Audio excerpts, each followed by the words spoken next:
आज़ादी के 78 साल हो गए, यानी कि कल 15 अगस्त आज़ादी के जश्न को पूरा देश बड़े धूमधाम से अलग अंदाज में मनाएगा। लेकिन हम निकले हैं आज उन महिलाओं से बात करने के लिए जो सामाजिक स्तर पर, राजनीतिक स्तर पर और कहीं ना कहीं हर स्तर पर वो बढ़ चढ़कर आगे काम कर रही हैं। उनकी राय क्या है कि क्या लगता है आज भी महिलाएं आज़ाद हो पाई हैं? आज हमारे साथ इस विषय पर बात करने के लिए सामाजिक कार्यकर्ता ममता जिंदल जी हैं, जो एक संस्था का भी संचालन कर रही है और तमाम उन महिलाओं से भी वो मिलती हैं जब उनको एहसास होता है कि क्या ये आज़ादी है। जानते हैं कि 15 अगस्त यानी कि स्वतंत्रता दिवस को लेकर क्या राय है मैडम आपकी, क्या कुछ कहना चाहेंगी? देखिए, ये 15 अगस्त स्वतंत्रता की जो बात है, तो आज़ाद तो हम लोग 14 तारीख को हो गए थे, लेकिन जब 15 अगस्त जो तारीख थी वो कहीं ना कहीं कुछ ना कुछ विभाजन को लेकर के जब बातें हो रही थी, सन 1947 की बात है। लेकिन खैर चलिए, छोड़िए, जो भी कुछ हुआ लेकिन आज जो है बड़ी हर्ष और उल्लास की बात है कि हम सब महिलाएं आज़ादी के उत्सव को हम मनाते हैं और भरपूर सबको आशीर्वाद देते हैं। हे परमात्मा, अमन और चैन हमारे यहाँ होना चाहिए, अब बहुत हो चुका है। ममता जी, एज अ महिला कितना आज़ाद लगता है कि ये जो आबादी है महिलाओं की, कितना आज़ाद है आज? ये शब्द तो आपने हमें रोने पे विवश आप कर देंगे। आज़ाद नो डाउट बहुत है और विकास भी हो रहा है, लेकिन इस विकास के साथ में जब बहन बेटियां बाहर निकल रही हैं और जो कुछ छिछोरे टाइप के जो लोग हैं, जिनके अपनी स्वयं की बहन बेटियां घर में होने के बावजूद छोटी छोटी बच्चियों के साथ में, जैसे एक छोटी बच्ची का रेप निकला कि उस आदमी ने रेप किया है और वो उसका ताऊ लगता था। अब आप ऐसे में बताइए क्या कहेंगे? ठीक है, आपने कहा बड़ी लड़की निकली, देर से निकली, उसने गलत कपड़े पहने, उसने अच्छे कपड़े पहने, देखे बोलने के लिए परमात्मा ने सबको जुबान दी, लेकिन कम से कम ये वाली जो रेप है, लड़कियों के साथ जो उनको मार डालते हैं, उनके साथ दुष्कर्म करने के बाद मार देते हैं, तो ये सब बंद होना चाहिए। ऐसा फास्ट ट्रैक कोर्ट बनना चाहिए।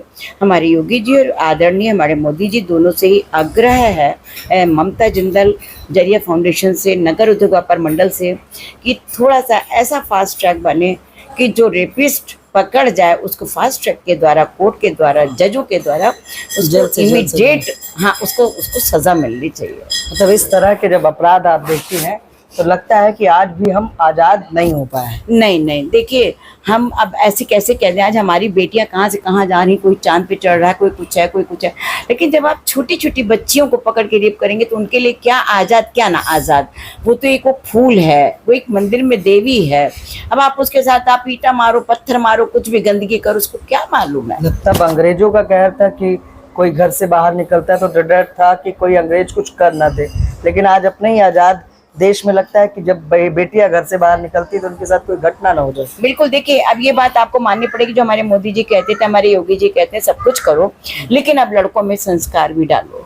संस्कार के बिना हमारा देश तरक्की नहीं कर सकता। चलिए ममता जी, ये तो थी कि देश आज़ाद हुआ है या नहीं हुआ। एज अ महिला जब घर से बाहर निकल के आप काम करती हो, अब तो काफ़ी समय हो गया, लेकिन जब शुरुआत हुई थी फैमिली का सपोर्ट कैसा था? कितना रोकना टोकना था? क्या क्या दिक्कतें थी?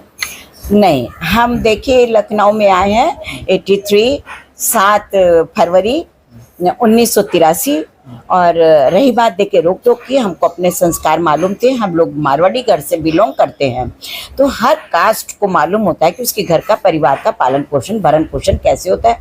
मैं सर्विस क्लास घर की बेटी थी, सर्विस क्लास घर में आई हूँ, ना हरियाणा से हूँ, और मैं हरियाणा की ही बहू हूँ, बेटी भी हरियाणा की हूँ। तो मैंने रोक टोक को, यदि आपकी ताकत हो तो आप प्यार से समझा लीजिए, रोकेंगे तो समाज भी आपको, लेकिन उस रोक को बुरा मत मानिए, आप उसको बहुत अच्छे से आप कंसर्न करिए कि हम काम कर रहे हैं और हम अपने घर को भी आगे चलाएंगे। लेकिन जहाँ लेकिन शब्द जुड़ जाता है, तो जो माँ बाप हैं या जो घर के बड़े हैं वो कहते हैं आप उनकी आज्ञा का पालन भी करो, और वो जैसा चाहे। जैसे मेरे हस्बैंड को नहीं पसंद था मैं बाहर नौकरी करूं, तो साहब मैंने बिजनेस किया। ऑप्शन होते हैं, ऑप्शन को आप तलाशिए, और आज हमारा पूरा परिवार के साथ में बहू बेटियां, हमारा सब पूरा परिवार है, सब बहुत खुश है। अच्छा ममता जी, NGO चला रही हैं, तमाम बार बाहर निकलती हैं, उन महिलाओं से भी मिलती हैं जो कहीं ना कहीं कमज़ोर वर्ग की हैं, गरीब परिवार से हैं, उनके साथ भी तमाम अत्याचार या समस्याएं होती हैं। उस अत्याचार करने वाले लोगों के लिए या उस तरह की महिलाओं के लिए क्या कुछ संदेश या मैसेज देना चाहोगे? देखिए, अब हम अत्याचार वाला शब्द इसलिए भी नहीं बोल पाएंगे, फिर मैं कहीं ना कहीं भावुक हो जाऊंगी, क्योंकि मैं फिर कहीं ना कहीं स्वयं अपने आप को भी उसी में खड़ा कर लूंगी।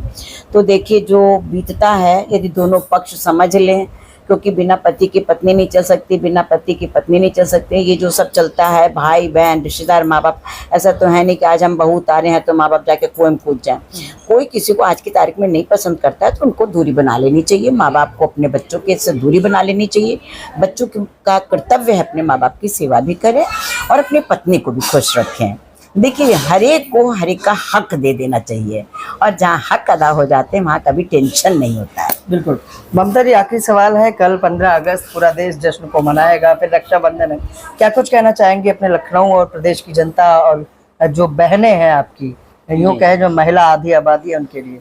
देखिए, मैं अपनी पूरी बहनों से, पूरे लखनऊ क्या, मैं पूरे उत्तर प्रदेश को एक बात से मैं संबोधन देती हूँ। 15 अगस्त हमारा जो है ये बहुत ही खुशहाली दिन है, और सभी लोग 15 अगस्त का त्यौहार मनाएं, उत्सव मनाएं, और देश के लिए बहन बेटियां यदि कहीं कोई दुखी है, कोई पीड़ित है, तो वो अपने दुखों को, छोटी लाइन को छोड़ करके थोड़ा सा बड़ी लाइन से आगे बढ़ें और अपने जीवन को संवारने की कोशिश करें, ना कि उसी छोटी लाइन को पीटती रहें। हम इतनी ही बात कहेंगे कि बहुत ज़्यादा भी किसी को परेशान नहीं करना चाहिए, उससे आगे बढ़ जाना चाहिए। चलिए मैडम, बहुत बहुत धन्यवाद। ये थी हमारे साथ ममता जिंदल, एक संस्था का संचालन कर रही हैं। उन्होंने कहा कि देश तो आज़ाद हो गया है, लेकिन आज भी जो मासूम बच्चियों के साथ, जो महिलाओं के साथ कुकृत्य हो रहे हैं, दुष्कर्म जैसी वारदात हो रही है, इसको देख के लगता है कि आज भी हम आज़ाद नहीं। उन्होंने आज़ादी और महिलाओं को लेकर एक मैसेज भी दिया।